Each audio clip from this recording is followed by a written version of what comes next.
But I'm joined by a very special guest today, a good friend of mine, a very close business partner, if you will. He is one of my preferred lenders, and his name is Michael Santelli with Guaranteed Rates. So good morning, Michael. How are you? Good morning, Brian. Good to be here.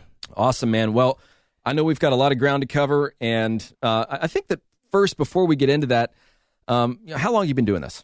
I've been in this for almost 10 years now. Gotcha. I started back in 2009 out in Hawaii, of all places, and then I moved here to the Low Country and been doing it ever since. Very cool. We've been working together for years. I am happy to call you a close friend, and I'm just going to pat you on the back really quickly because I know you're not expecting this, but let me just tell you something, man. You do a very good job of being generous and genuine.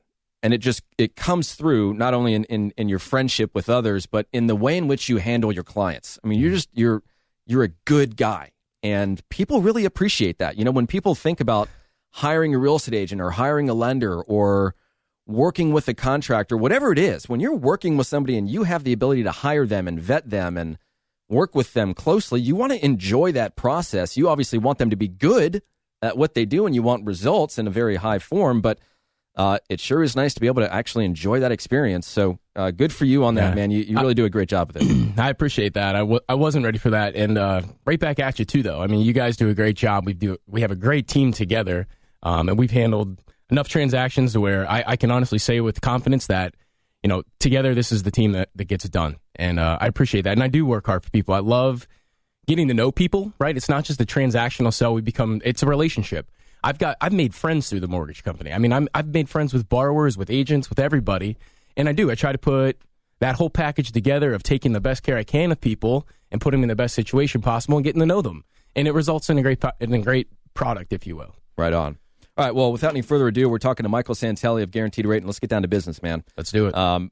We got a lot of good stuff to cover today. I know, because here's the deal. The Fed announced no more rate hikes this year. Right.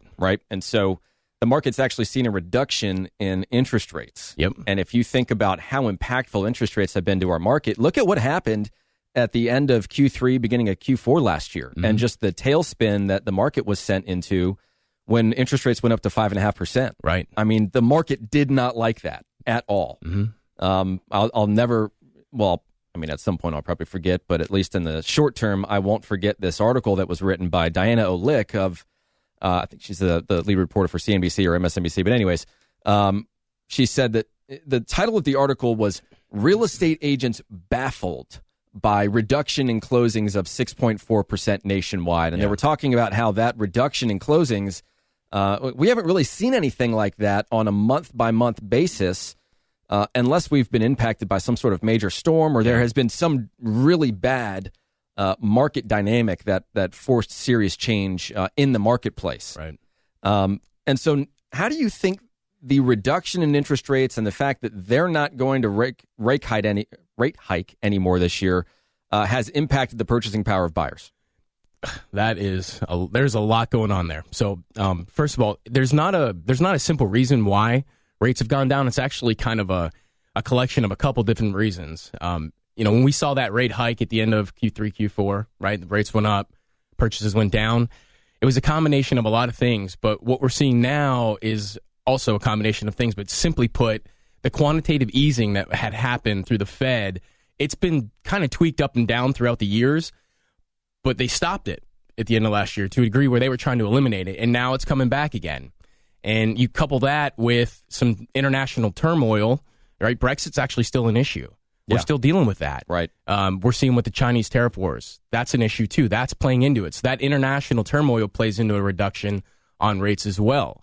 So it's just there's a layered reasoning why all this is happening. But with the Fed coming out and saying they're not hiking rates anymore in 2019, projecting one in 2020, comboed with the reduction of quantitative easing that's going on, here we are. I don't really see rates getting much lower, if any. They maybe another eighth or a quarter. I can only see them going up. It kind of ties into what we're going to talk about later with refinances and how that's impacted on these interest rates as well. But the purchasing power for people now is, and I want to give you some stats. That way we can kind of tie this into actually quantifying it. So before you get into those stats, really quickly, I want to point out something that Michael said. because it's so important, and it's something that I think people need to hear. And that is this. As real estate agents, or as people that, hey, maybe I read the news religiously, or maybe I'm what you would call an informed consumer. The idea that a real estate agent, somebody that is not an economist, somebody that does not understand the international complexities that revolve around interest rates and what impacts them, should not be giving advice on whether they think interest rates are going up, down, sideways, or anything. Yeah. It's absurd to think that real estate agents are going to use something like interest rates, increases, decreases to get people to get off the fence and transact. Yeah.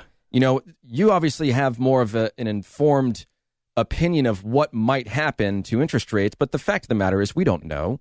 You want to know the truth, Brian? Yeah, let's hear it. I actually, to a degree, I rely so heavily on the experts that do that because it is so complex. My job is to originate mortgages in the best way I can for people, give them the best deal they can, make transactions go smoothly. And there's just so many layers to a mortgage transaction that understanding what's going on in the international market, but the mortgage rates here is super important because I got to know when to lock. Yep. And I'll coach people through that. But I rely on my experts. I've got a couple people that I follow religiously. I've based on what they say, based on what I think is going to happen, some experience, and then I'm locking. It depends on the transaction too. I might tell somebody, like for instance, I have a new construction deal that you and I are working on. Mm-hmm. Supposed to close in July.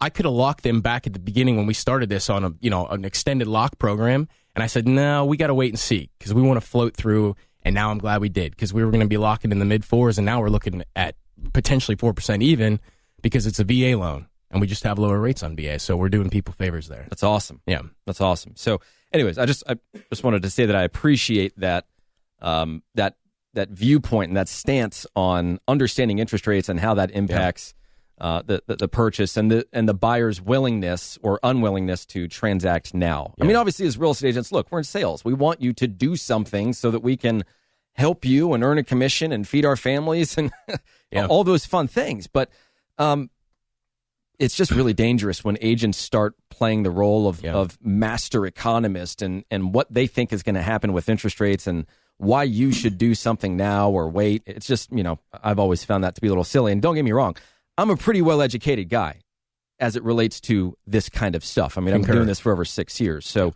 I'm not going to come on this radio station and show and not know what in the world I'm talking about. But even for me, I'm not going to comment on whether I think they're going to go up, go down. I mean, I've got my opinions. Yeah, exactly. That's just it. We all got one. And I wouldn't put a ton of stock in my opinion as it relates to the increases and decreases in interest rates over time because it's just over my head. And it's deep. It's responsible enough and mature enough to admit that. Yeah, absolutely. Even making notes for the show, I was doing research, man. There's a lot that goes on. You want to quantify and see what buying power means for interest rates? Yeah, let's do it. All right, so this is just give you an idea of why when interest rates go lower, buying power increases. So right now, let's just take a kind of a broad look at somebody who, let's say they've got decent credit, they're putting 10% down. It doesn't really matter because the programs all differ, but let's just use an example. Say their interest rate's 4.25% right now. Their principal and interest payments, $1,230. If rates go up, let's just say that same person in 2 years from now, that interest rate's 5%. That principal and interest payment is $1,342, a difference of $142 a month for the same exact person. For qualifying purposes, I need that person to make $280 more a month to get them qualified. Now, that's not an exact number. It's doubled. And typically, we look at like a 50% debt-to-income ratio. That's why I come up with that number. So if you've got somebody that's making $1,200 a month or $2,000 a month, whatever it is, they need to be making $280 a month more or have $280 less debt per month to get them qualified for the same exact house. And that was based on a loan amount of $250,000, which is $250,000, which is pretty common, right? That we deal with. Right. We're talking with Michael Santelli of Guaranteed Rate, and so we're trying to help you guys understand the numbers as it relates to this market's decision to no longer increase interest rates this year, and it's actually reduced the interest rates and what that means for buyers and their purchasing power in this market. And so, what effect do you think it's going to have on the purchase market itself? I think it's there. I think that if we keep seeing the rates go down, it's going to keep increasing. Right now, we're a little bit different in Charleston, right? So we're already in kind of like that powerful market. We've got a lot going on. There's a lot of property out there, but the financial ability for people to buy that potential house that they didn't qualify before for that 280 to 300 price point range, which is relatively common here, and they were having to look at those 220, 230 houses, they now qualify. Mm-hmm. So interest rates going down are only good for purchases, and they're also really good for refinances as well. So those people that potentially bought at the end of last year, and they're seeing those mid-4 to upper 4% interest rates, they might want to look at refinancing. It might sound ridiculous. That was going to be my next question. Yeah. Even though it was only, say, a year ago, it might be time to refinance, mm-hmm. right? So the market's there. I mean, falling back on those experts that I follow, I mean, we're expecting refinances to jump up dramatically here throughout the rest of the year, basically, because we're going to have those lower interest rates. So that market that was kind of dead to us as loan officers, those refinance markets, I mean, listen, there's always refinances. People, unfortunately, always die. There's always divorces. There's always people that need cash for the cash-out refinances. But those rate term people that just want to see a lower monthly payment for the remainder of their loan, or if they want to swap into a 15-year from a 30-year right now, or they're in an ARM and they want to lock it down to a fixed, now is the time. Because I don't think rates are going to get much lower if they do. Right. We're just going to kind of stay in this channel for a little while until we see something unfold on the interest rate market. You know, for so many people, what has happened right now with interest rates really means that because you have a lower payment or have the ability to afford more through the lower interest rate, that might be the difference between getting 2 garages versus one car garage. It might mean getting that 4th bedroom as opposed to looking at a 3-bedroom home. It might be the difference between looking at a single-family home versus only being able to afford a condo or a townhouse. Yep. Or maybe it's now you can find that home that has the granite countertops and the stainless steel appliances versus the one that you're going to have to renovate later. And here's the really important thing. Here's what I think people don't understand, is that when you have the ability to borrow more money and afford something that, let's use that example of granite countertops and stainless steel appliances, maybe some hardwood flooring. If you don't have the ability to buy a home that has those things, and you are now forced to buy the home that has the carpet and the Formica and the white appliances, at some point in future, if you want those things, you have to pay cash for them. Whereas now you have the ability to, let's say you're doing an FHA loan of only 3% down. You only have to spend 3% of that renovation cost in the form of cash. That's a great point. Absolutely. Because you're just financing everything else. And so it's huge. And that's why people should be, in my opinion, jumping all over this stuff. But we're going to take a quick break. That's a great point.